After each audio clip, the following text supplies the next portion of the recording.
À 20 ans, Philippe Pétain est admis à Saint-Cyr. Après une première affectation à Villefranche-sur-Mer, où il apprend son métier d'officier au contact de la troupe, il est promu lieutenant en 1883 et demande à servir au 3e bataillon de chasseurs à pied fixé à Besançon. Breveté de l'École supérieure de guerre en 1890, il y assure, en alternance avec diverses affectations de terrain, un cours de tactique remarquable par sa concision, son réalisme et la conscience précise de ce que seront les guerres futures qu'il expose avec autorité et qui le font surnommer Précy le Sec. Parallèlement, il affiche une indépendance qui déplaît à l'état-major et aux hommes politiques de l'époque.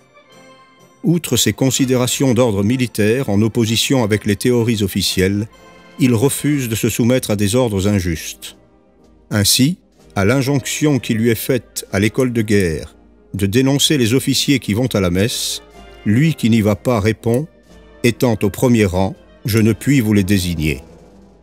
De même, il refuse de serrer la main de Louis-André, ministre de la guerre, de ce gouvernement violemment anticatholique, issu de cette majorité qui veut la séparation de l'Église et de l'État, ordonne les inventaires, c'est-à-dire le pillage légal des églises, rompt les relations avec le Vatican, chasse les religieux ou les oblige à prendre l'habit laïque.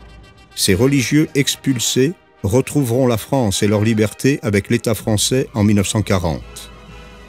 Enfin, parce qu'elle vient du secrétaire de ce même ministre, il refuse une promotion de colonel en 1904 et attendra jusqu'en 1909 pour atteindre ce grade auquel il est bloqué jusqu'en 1914 à la déclaration de guerre. Il a alors 58 ans.